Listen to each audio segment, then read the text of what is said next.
Olá a todos, sejam muito bem-vindos à segunda edição da B2L Lodge Rotation Week. Meu nome é Lívia Carolina, sou diretora de operações da B2L e hoje a gente está aqui com esse painel super especial, Advocacia 4.0, como as novas tecnologias podem ajudar o advogado do futuro.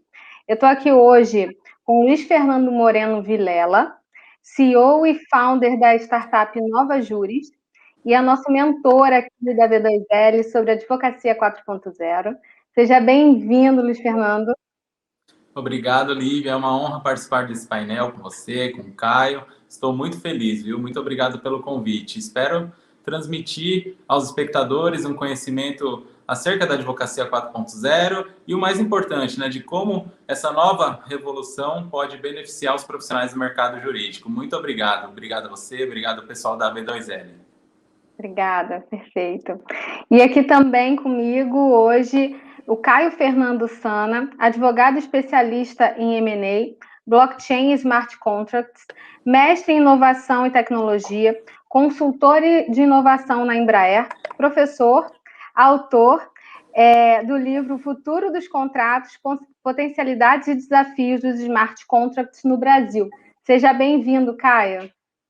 Ô, Lívia, eu agradeço, tá? Agradeço a B2L em seu nome, diretora. Agradeço meu querido amigo Luiz Fernando pelo convite, pela oportunidade de estar aqui dividindo esse painel, transmitindo conhecimento sobre a Advocacia 4.0, sobre o impacto das tecnologias na nossa atividade jurídica, quer seja na parte educacional, metodológica, científica, quer seja na parte prática, porque a tecnologia tem esse impacto, né, pessoal? Não apenas no setor jurídico, mas em todo o desenvolvimento socioeconômico. Então, eu espero que nós consigamos aqui superar as expectativas de todos os telespectadores, trazendo esse conteúdo aí para vocês. Então, mais uma vez, agradeço a B2L, agradeço a Lívia, Luiz Fernando e toda a equipe da B2L, a B2L por essa oportunidade, viu?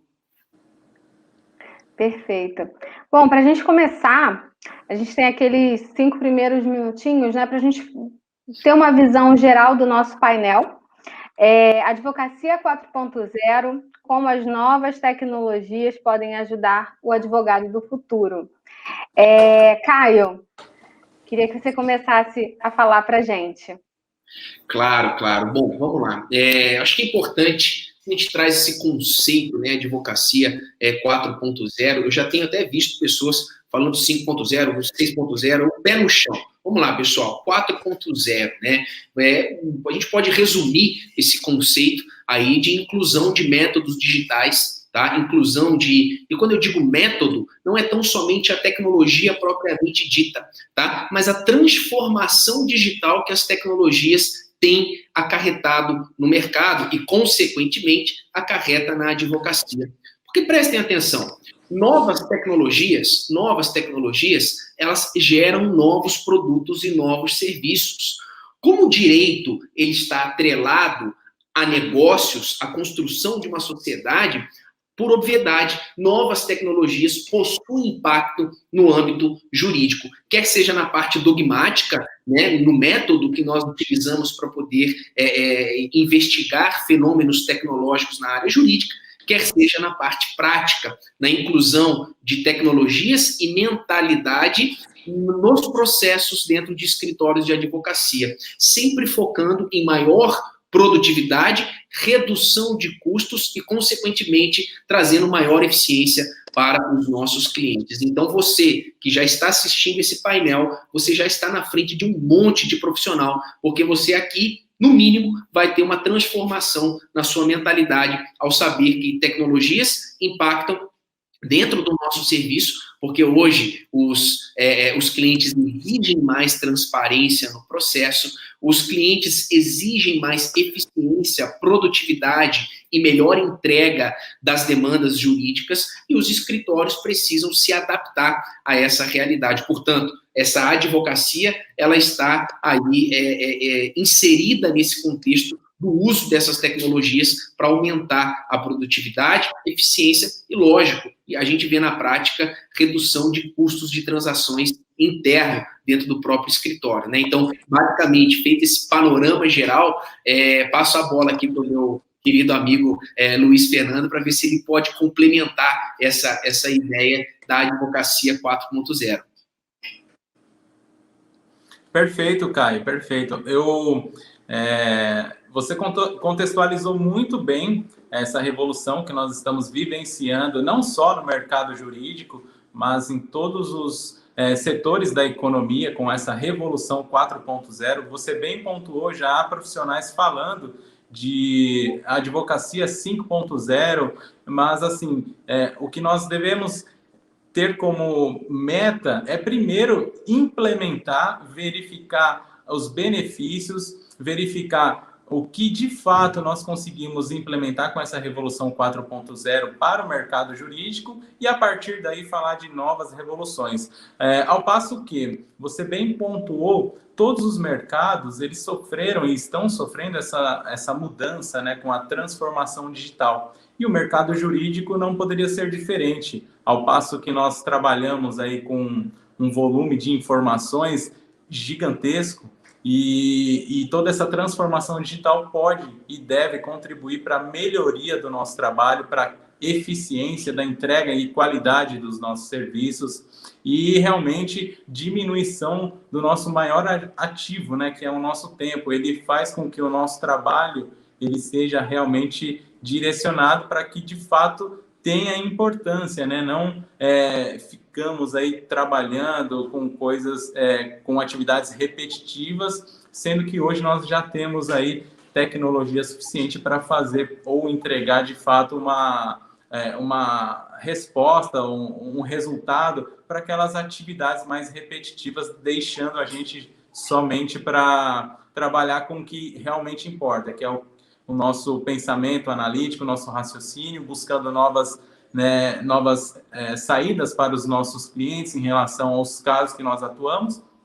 E a revolução da advocacia 4.0, ela vem justamente para, complementando o que você bem disse no início, facilitar a nossa vida com a implementação dessas tecnologias. Então, basicamente, o que tange a revolução da advocacia 4.0 é a implementação dessas ferramentas de tecnologia na nossa atividade jurídica. Basicamente é isso, Lívia.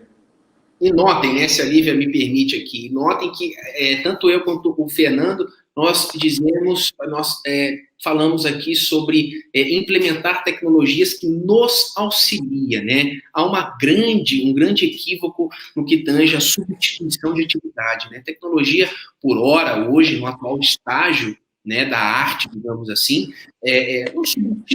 ela substitui atividades que são repetidas, né? Então, toda atividade que é repetitiva, a gente consegue, por um código, muitas vezes, automatizar e nós focarmos no nosso intelecto, que é o nosso maior ativo, né, pessoal? O maior ativo do nosso escritório é o nosso intelecto, que a gente possa utilizar isso de maneira mais eficiente. Então, ver a tecnologia, e aí vem uma questão de mentalidade, ver a tecnologia como uma aliada e não como, né, a substituição da nossa atividade. Como, para finalizar, né, o professor Luiz Fernando falou, nós temos o direito lida com uma base de dados muito gigantesca e os dados são todos desestruturados. Então, a gente perde muito tempo pesquisando dados que estão totalmente desestruturados. Vou dar um exemplo para vocês, né? Eu advogo na parte de direito empresarial. Puxa vida, são 27 juntas comerciais com um sistema distinto. Quando eu preciso fazer uma due diligence numa operação de fusão e aquisição, eu preciso gastar energia e tempo e horas de estagiário e advogado júnior para poder pesquisar as 27 unidades da federação, toda essa questão. Por que não utilizarmos uma base de dados ali única, em que nós, enquanto, e os contadores, quando nós formos registrar os dados na junta comercial, fica uma única base que facilite aí a nossa atividade, que facilite a nossa atuação. E apenas mostrando essas dores para o governo, mostrando essas dores para toda a sociedade, é que, de fato, isso pode impactar, né, a mentalidade deles e a adoção dessas tecnologias que vão facilitar demais a nossa atividade. Eu acho que, não sei se a gente pode causar uma reflexão sobre esse conceito de 4.0.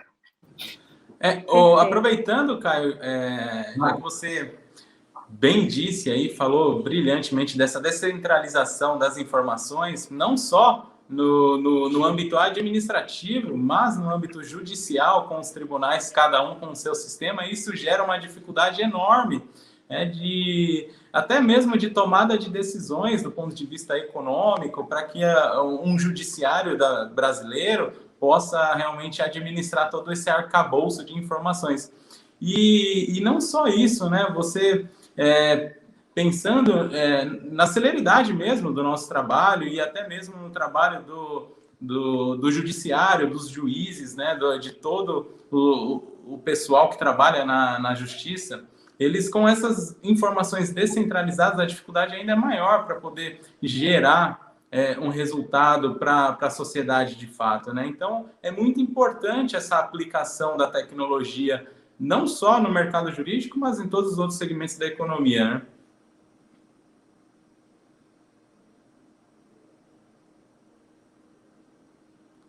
Vocês estão ouvindo? Travaram para mim? Sim. Eu estou ouvindo. Sim, Acho que deu uma travadinha. Travou? Não, perfeito. Travou.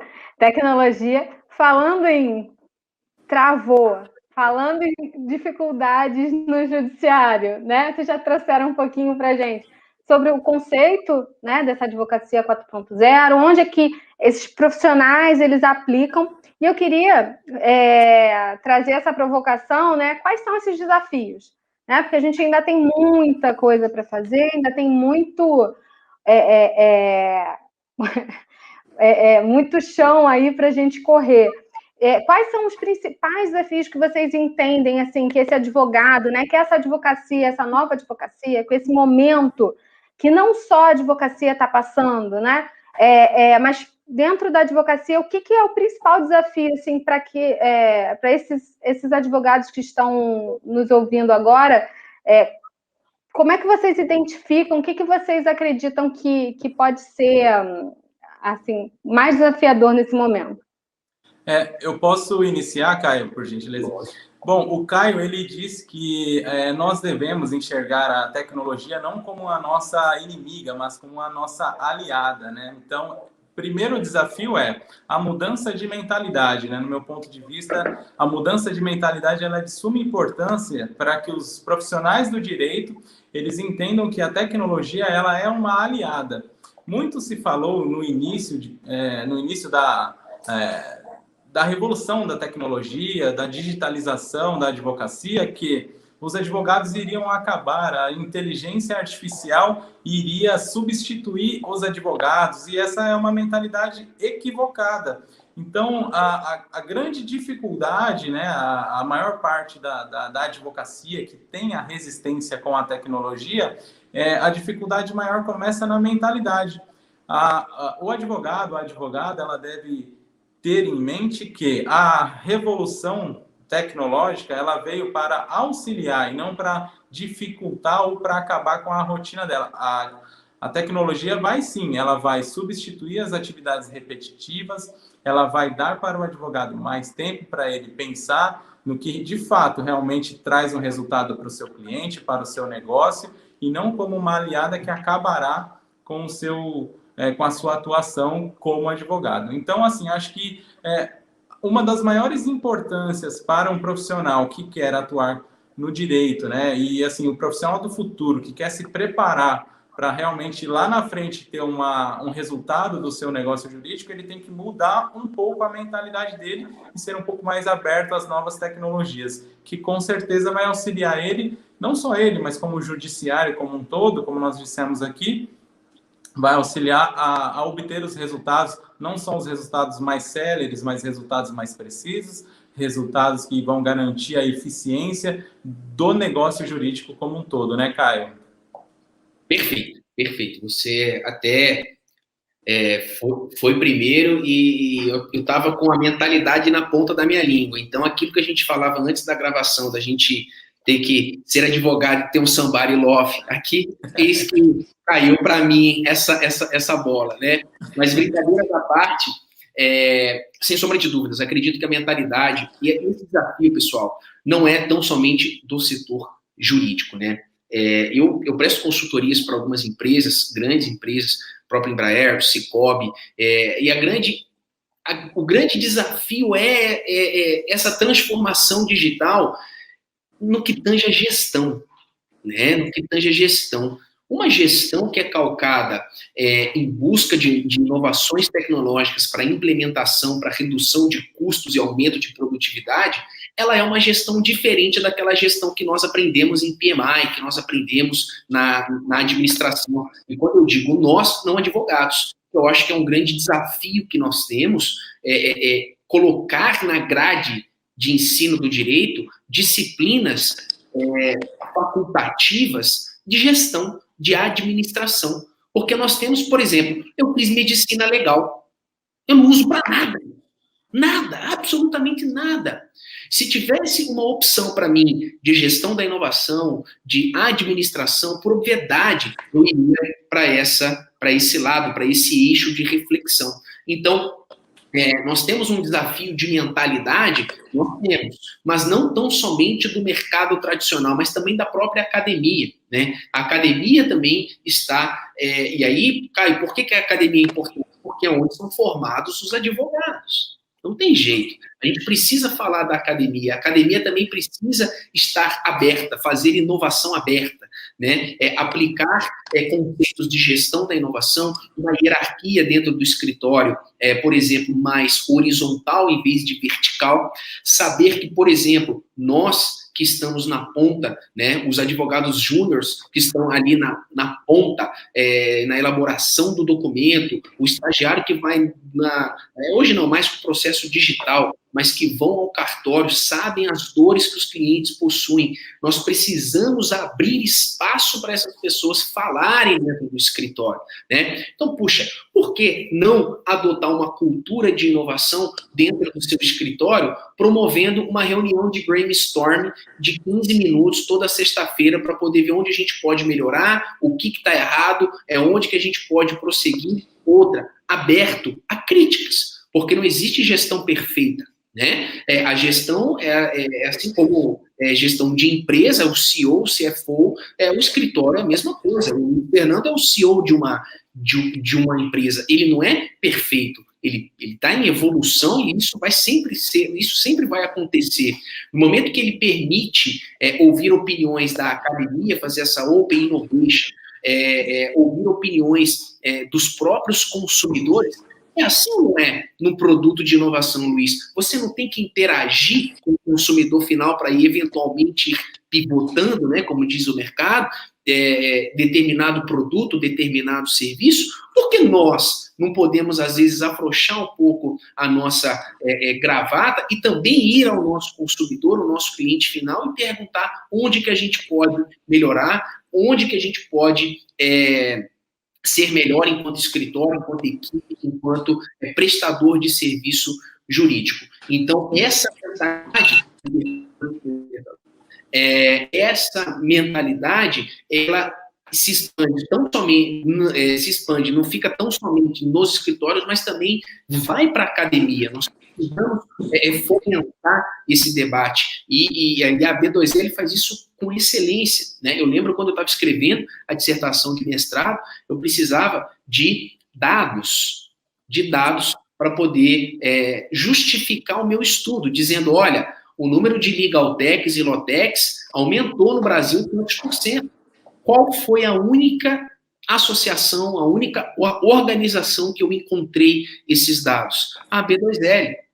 Né? Hoje em dia, nós temos uma atuação jurídica em que o cliente ele já chega no escritório com metade da tese pronta, que ele já jogou no Google.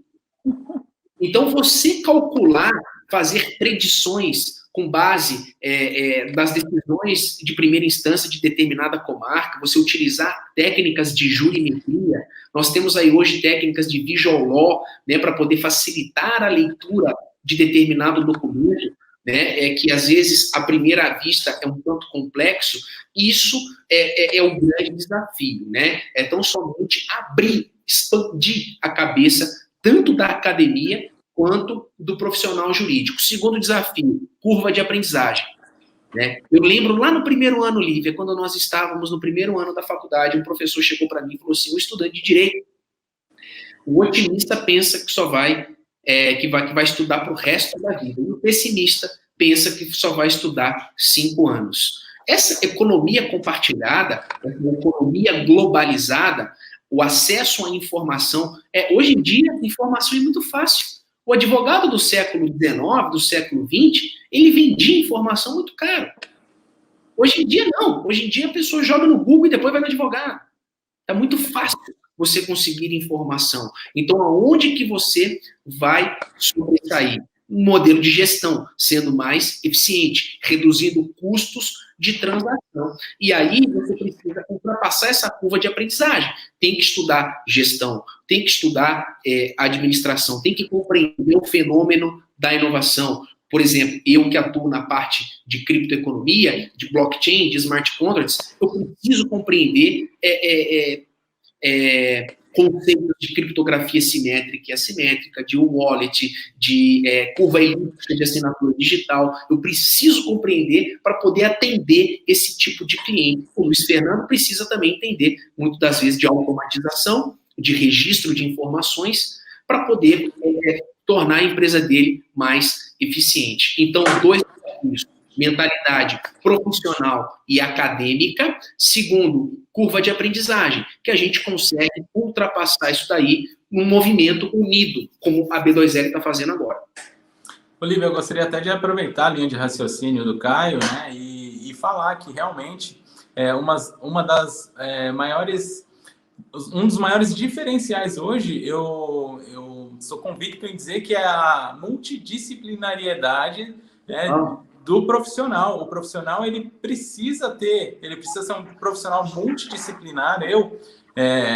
Depois que eu enveredei para a tecnologia, após a formação e a atuação como advogado, né, eu venho de uma formação de tecnologia. Minha família é de engenheiros eletrônicos, e antes de fazer direito eu fiz eletrônica, por isso eu enveredei para a tecnologia no direito. Para mim foi um caminho muito, muito fácil. Agora, o profissional, ele precisa ter essa multidisciplinariedade de conhecimentos para que ele possa colocar numa balança, verificar o que realmente é bom para ele e aplicar no dia a dia profissional dele.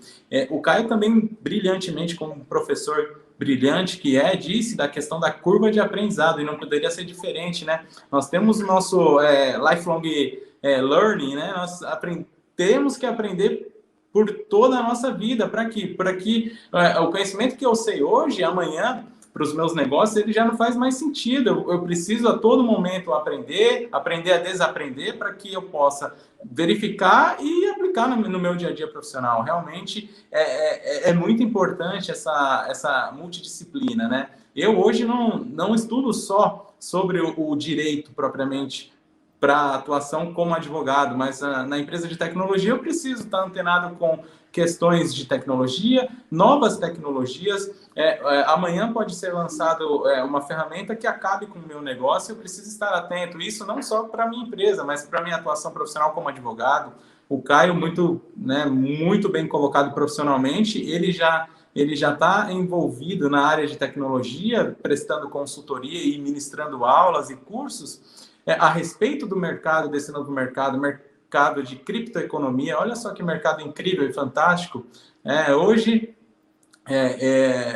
os criptoinvestidores estão muito felizes hoje, né? Hoje está em alta, vamos dizer assim, o mercado. Mas, enfim, a gente precisa ter todo um conhecimento amplo para que a gente possa ter sucesso na profissão como advogado. E isso, a B2L, ela vem para poder consolidar toda essa falta que a academia deixa de nos ensinar, e a B2L brilhantemente vem para poder formar e entregar para o profissional jurídico que quer ter um diferencial no mercado essas informações que a gente não encontra na academia, né, Caio? Hoje a gente precisa estar ligado. Eu falo isso porque desde 2018, 2019, eu sei da B2L, já fui em eventos presenciais, estou sempre verificando os cursos que estão sendo lançados, que me interessam para aplicar no meu negócio, porque não adianta eu ter uma obesidade de informação e não colocar em prática. Mas, assim, eu acho isso nessas instituições, como a B2L. Então, assim, é super importante o profissional ter essa multidisciplina e aplicar no seu negócio.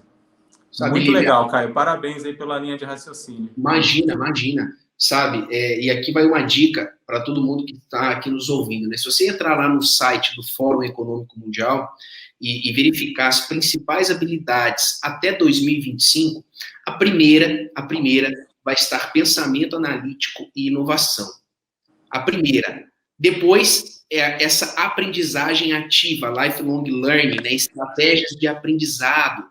Puxa, você ser interdisciplinar, saber de Law and Economics, saber de Behavioral Law and Economics, não ficar só preso na dogmática jurídica. Terceira, resolução de problemas, pessoal. Resolução de problemas. Quarto, pensamento crítico. E quinto, criatividade. São 15. Mas eu falei desses primeiros e vou extrair o primeiro, pensamento analítico e de inovação, e quinto, criatividade. Como que nós conseguimos pensamento analítico e de inovação e como que nós adquirimos criatividade? Pois bem, primeiro, nós precisamos adquirir conhecimento. Como que nós adquirimos conhecimento? Estudando, abdicando. Não tem outro caminho. Ainda não inventaram aquela pílula daquele filme que o cidadão toma e fica ultra inteligente, né? Se bem que tem aí remédios que prometem isso, né? Mas eu não tomo e não digo, né? Não receitaria esse remédio a ninguém. Pois bem, você primeiro adquire conhecimento. Você tem um repertório cognitivo muito alto. Então, você lê sobre tudo. Você lê sobre direito, lê sobre economia, lê sobre inovação, lê sobre psicologia, lê sobre neurociência, lê o jornal, né? Lê sobre tudo. Esse acúmulo de conhecimento, isso fica hibernado na nossa mente. O que eu estou falando para vocês, pessoal, é o processo de criatividade que eu aprendi isso no curso, tá? Fora do país, e estou repassando aqui para vocês. Esse processo, esse acúmulo de repertório cognitivo fica preso aqui um tempo. Quando as pessoas falam assim, nossa, tive uma ideia, deu aquele momento eureka, foi do nada? Óbvio que não foi do nada.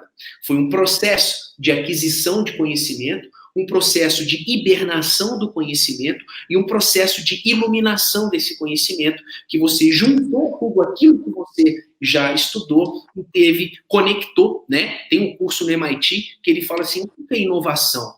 Inovação é algo que é novo e tem aderência no mercado.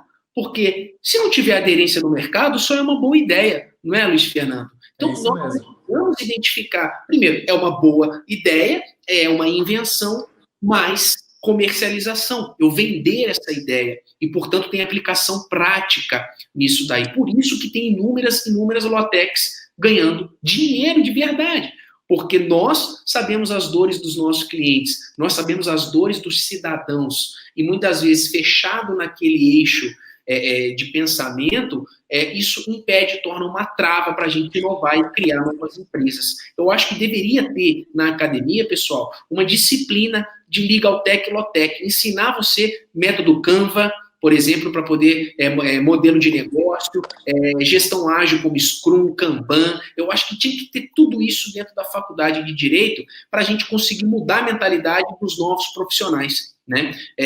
Não sei se eu me estendi muito, Lívia, mas eu queria trazer, provocar essa reflexão sobre essas habilidades que estão sendo exigidas pelo mercado e que é acessível a todo mundo, pessoal. Hoje a informação está barata. Está barata. A gente acha informação, né? Na B2L, né, no curso de Direito e Novas Tecnologias que a gente tem na FND, o último curso antes da pandemia, né, a gente fez um processo não só de conteúdo, mas de conteúdo, mas também de prática, né? E aí nós tivemos como entrega de final, né, de projeto, um MVP de uma Lotec. E foi muito legal, assim, e isso que vocês estão trazendo, eu vou passar a palavra para o Luiz Fernando também, em relação a como que essas novas habilidades, a gente vê que o profissional do direito, a gente estava ali, né, na FND, na Faculdade Nacional de Direito, a UFRJ, e como que a gente, a própria mentalidade do estudante de direito, e ali não tinha só estudante, mas também já profissionais de algum tempo, profissionais de 10 anos, 15 anos de formados, como que existe uma dificuldade também desse profissional se adaptar a essa nova realidade, né? Porque, eu estudei, e na faculdade a gente tem muito isso, né? Não sei, quando eu entrei no direito, o profissional do direito tem que saber ler, tem que saber gostar de ler, né? Tem que gostar muito de ler, tem que ler muito, mas ler muito o quê? Tá? Ele vai ler só a doutrina? Ele vai ler só aquele conceito ali? Como é que ele vai aprender a aplicar aquilo na prática, né? Aplicar aquilo para uma sociedade que é totalmente desafiadora e que traz novos conceitos, novos momentos. Acho que talvez o Miguel Reale ajude mais a gente do que, né, a própria doutrina ali, direito penal, direito civil, talvez aquele conceito mais básico de aprendizado, de sociedade, entender o direito como um conhecimento, né, uma ciência social que precisa entender e atender essa nova realidade, essas novas necessidades, né, desse mundo que a gente está vivendo hoje.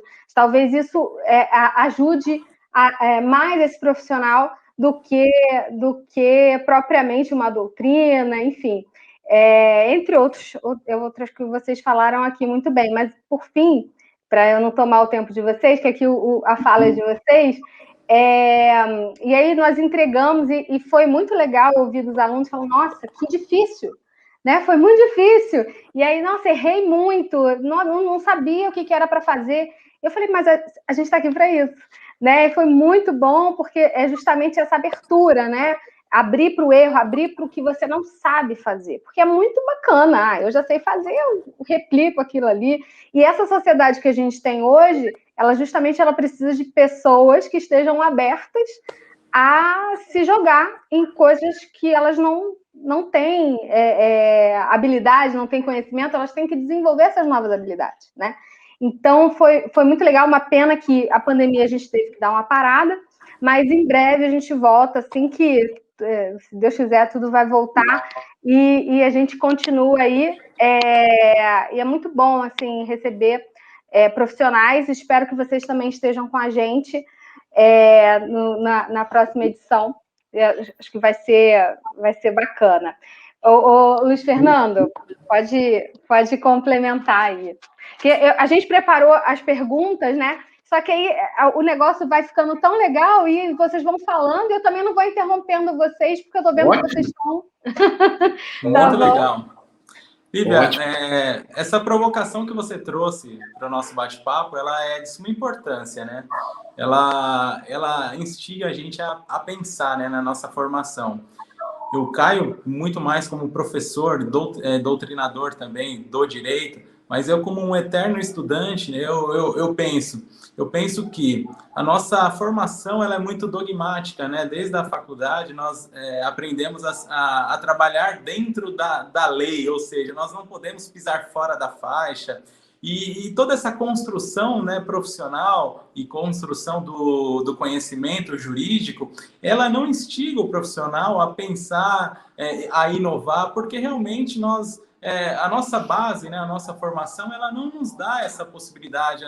Nós estamos em um ramo, né, acadêmico muito dogmático, só que isso...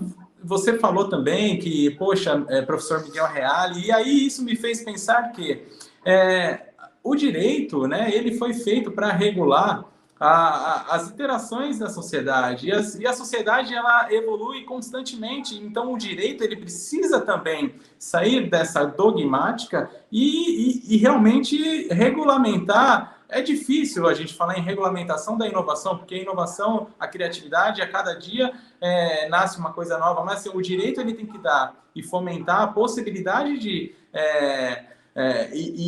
não só a possibilidade, mas o incentivo para que essa inovação e para que essa evolução da nossa sociedade ela aconteça.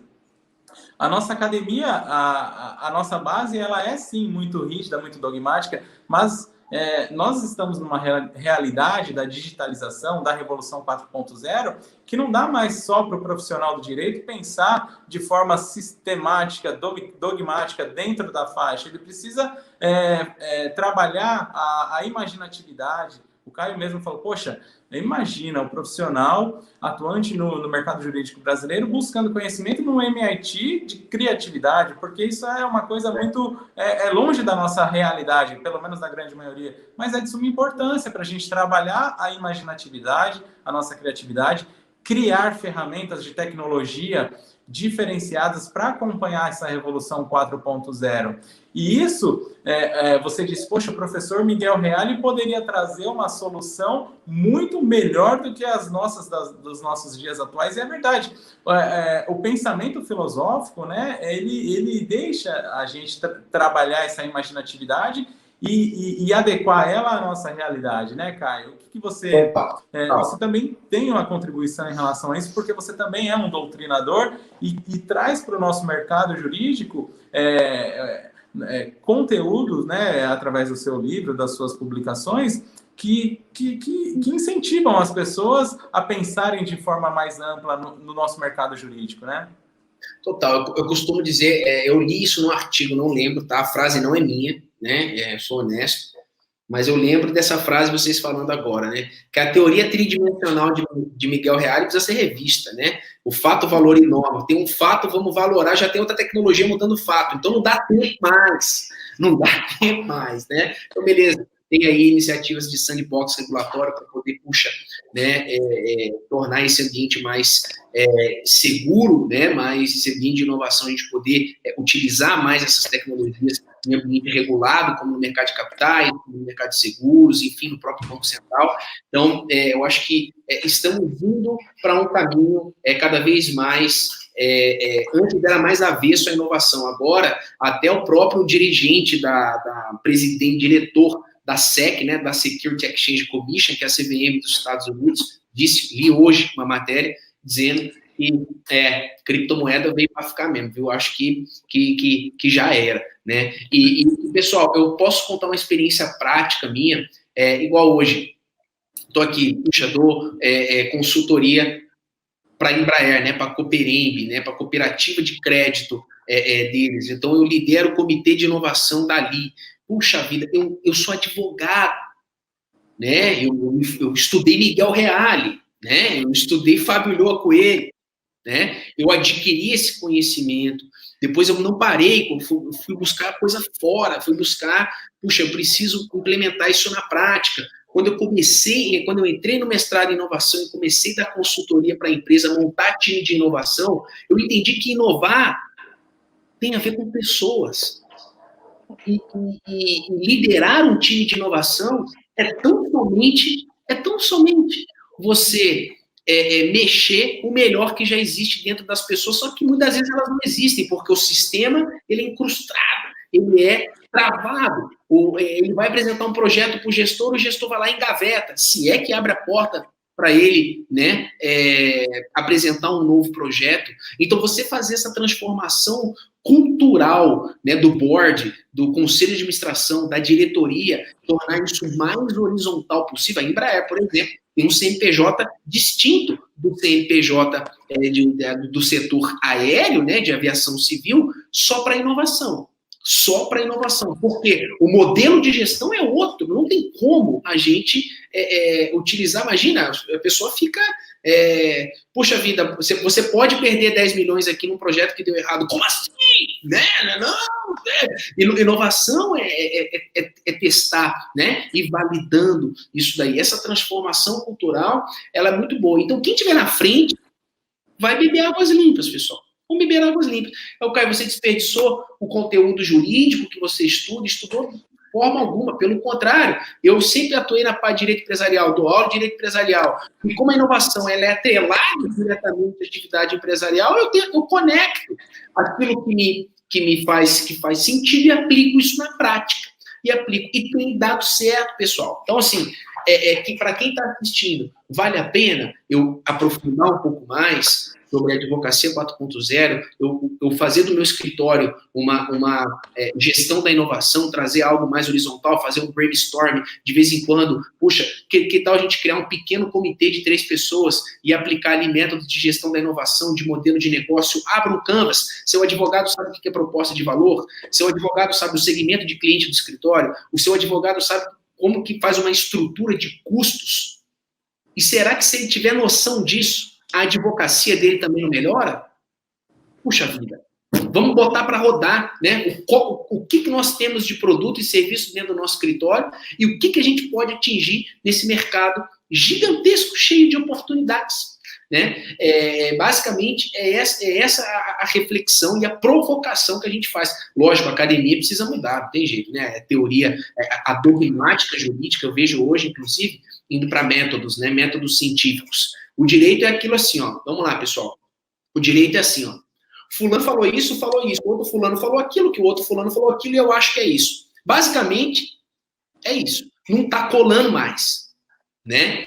Então, a gente tem que utilizar métodos das ciências, muitas vezes exatas, da estatística, ou então da própria humana, mas que tem número, que é a economia, da microeconomia, métodos qualitativos, métodos quantitativos em nossas dissertações de mestrado, teses de doutorado, para provar que A mais B vai dar aquilo por conta desses dados que eu colhi. Então, hoje se fala em pesquisa baseada em dados, né? Análise empírica. Eu lembro na minha dissertação de mestrado, quando eu fui preparar o capítulo de metodologia do projeto de pesquisa, era exatamente isso. Beleza, cara, mas você quer falar sobre blockchain, smart contracts? Eu fui no campo, fui entrevistar o pessoal do Ministério da Economia, fui entrevistar juízes federais, estaduais, procuradores, desenvolvedores, empresários, e aí eu falei, olha, peraí, com base nesses dados que eu colhi de maneira empírica, ou seja, mais científico, saindo daquela dogmática, eu chego nessa conclusão sobre a potencialidade dessa tecnologia.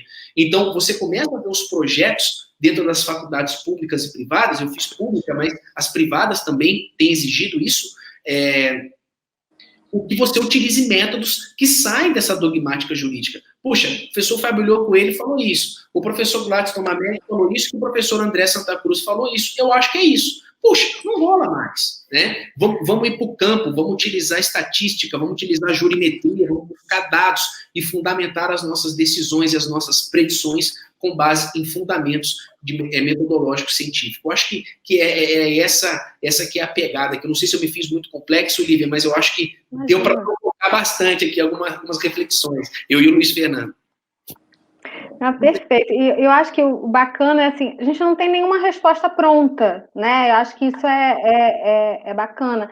Mas eu acho que essas provocações, elas trazem essa reflexão realmente. Eu acho que esse debate se presta muito a isso, né? Trazer algumas ideias, né? E fazer com que as pessoas reflitam e possam também chegar às suas próprias conclusões, né? Porque, afinal, a gente está aqui numa constante mudança e precisa realmente, uma constante mudança, né? Mas a gente precisa realmente de pessoas que pensem e que realmente olhem para a realidade e para as necessidades e saibam aplicar, né? Fazer na prática e colocar a mão e testar, tenham essa liberdade de errar. Achei muito interessante isso que você comentou da Embraer, né? Dessa possibilidade, né? Porque é totalmente diferente, né?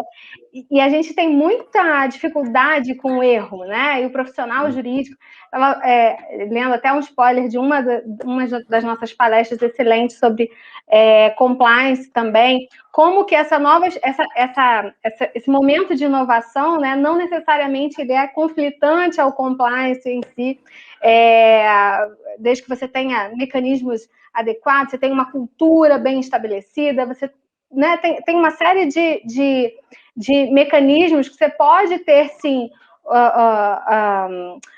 uma integridade, você pode ter adequações a normas e um ambiente propício à inovação também, né? E a gente está nesse momento de testar, de mudar, mas a gente precisa de cabeças que pensem. E a ideia da B2L justamente de fazer esse congresso, né, já a segunda edição, e trazer pessoas como vocês é justamente essa. Fazer com que as pessoas pensem, trazer pessoas que já estão pensando, que já estão vivendo isso, já estão fazendo na prática, e trazer mais gente que faça isso também, através desses debates, dessas palestras que a gente tem trazido aqui para vocês. Bom, gente, eu vou abrir agora para as considerações finais. Queria agradecer muito vocês por esse tempo, né, por terem disponibilizado esse tempo, foi excelente. Me despeço aqui de vocês, espero que vocês tenham gostado muito, e vou começar aqui com o Luiz Fernando, com as tuas considerações finais, agradecendo imensamente pela participação de vocês. Beleza, Lívia. Bom, inicialmente, né, para fechar a minha fala nesse evento maravilhoso, eu gostaria de, primeiro, agradecer a B2L pelo convite, muito importante, é um trabalho incrível que vocês fazem para o mercado jurídico, para as Lautechs, para a Legaltechs, criando esse ecossistema. Então, eu gostaria, assim, de agradecer imensamente o convite da B2L, né, na sua pessoa. Gostaria de agradecer também você por conduzir esse painel brilhantemente. E gostaria de fechar minha fala da seguinte forma, né? Eu assisti uma palestra onde o Alexandre Zavaglia, ele disse que a tecnologia por si só ela não faz mudanças, né? Se o profissional não estiver preparado com habilidades multidisciplinares, ele não vai conseguir enxergar o que a tecnologia pode agregar ao seu negócio. Então, a tecnologia por si só, ela não muda. Ela precisa de um profissional que vai até ela, implemente, alimente ela dos dados necessários para que, no final de tudo, essa informação implementada na tecnologia, ela traga respostas, e essas respostas, sim, elas vão fazer toda a diferença na atividade jurídica. E o Caio disse aqui que, para você ver como uma empresa do porte de uma Embraer, ela entende a necessidade de ter um ambiente de inovação. E isso nós podemos trazer para a nossa realidade. A Embraer ela tem caixa, tem capital para investir milhões em inovação, e isso é maravilhoso, e é uma empresa que está liderando o mercado da aeronáutica, né? Da aeronáutica não, mas o mercado aéreo brasileiro e mundial, ela lidera, né? Eu vi aí que a Embraer ela é um dos nossos maiores orgulhos, né? Então, assim, trazendo para a nossa realidade, a gente não precisa tirar do bolso, né, grandes capitais para inovar.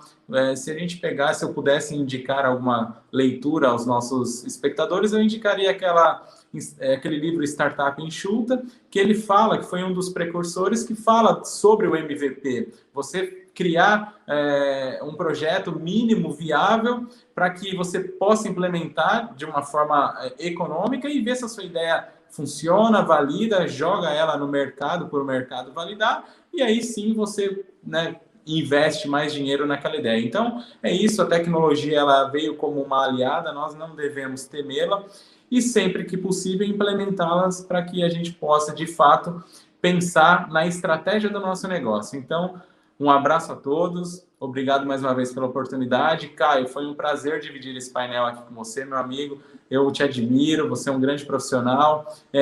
Brevemente, quando nós estivemos pessoalmente naquele evento, você me disse que foi na academia que você conheceu o seu orientador da faculdade, e de lá para cá não esqueci essa história. Então a oportunidade ela está em todos os lugares, a gente precisa estar realmente de olhos abertos e atentos, né? E hoje foi um dia de oportunidades. Obrigado, viu? Poxa, cara, imagina. Brilhante, meu amigo. A honra é toda minha. Então, pessoal, a todos os ouvintes aqui, se eu puder indicar um livro também, um livro fácil de ser lido, do Maurício Benvenuti, né? Ele fala, é um livro bem recente dele, que ele fala desobedeça, né? A sua carreira precisa de mais. Desobedeça exatamente a sua mentalidade, né?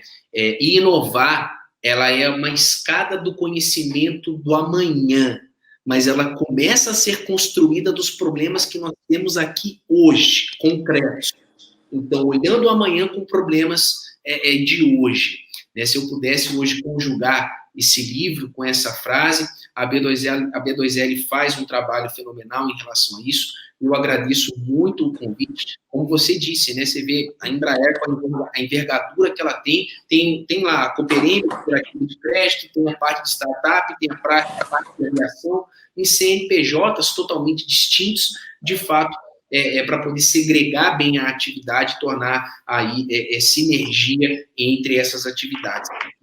E a inovação ela está em todos os setores, né, pessoal? O setor jurídico não vai escapar. Pelo contrário, está na hora da gente mudar e aproveitar essa onda. Lívia, mais uma vez, eu agradeço a B2L em seu nome, tá? Eu fiquei muito feliz de estar aqui hoje. De fato, a gente se estendeu, porque o bate-papo foi muito gostoso. Aprendi bastante aqui com o meu querido amigo Luiz Fernando, com você também, com as suas informações que você colocou aqui. Muito bacana o projeto de vocês. Com certeza quero estar de perto aí no próximo, aí que vocês tiverem, botar essa galera para pensar e tirar uma ideia do papel, ensinar que isso é possível. E por que não fazer isso dentro do escritório de advocacia? Por que não? Né? Então, lembrem, desobedeça a sua carreira, o seu escritório precisa de um novo momento. Tenha a tecnologia como uma aliada, use-a em seu favor e saia na frente nesse mercado gigantesco que nós temos. E por obviedade, caso tenham qualquer tipo de esclarecimento, chamem nós lá no Instagram, lá no @CaioSanas, estamos lá também. Não sei nem se eu podia falar aqui, Lívia, mas... Claro, fica à vontade. Lá, a gente tem um trabalho bacana lá sobre blockchain, sobre smart contracts. Então, eu quero muito agradecer essa oportunidade de estar aqui com vocês nesta tarde. Meu querido amigo Luiz Fernando, que Deus abençoe você, sua família, você também, Lívia, que Deus abençoe você e todos que aqui nos ouvem. Tudo de bom para vocês, bons estudos, e estou aqui à disposição sempre que se fizer necessário. Muito bom, gente, obrigada. Se eu posso complementar esses dois maravilhosos que estiveram aqui com a gente, eu tenho só uma frase para dizer: inovação é prática. Então, vamos meter a mão e vamos fazer. É isso aí. Tchau, gente. Tchau, pessoal. Obrigado, hein? Obrigada.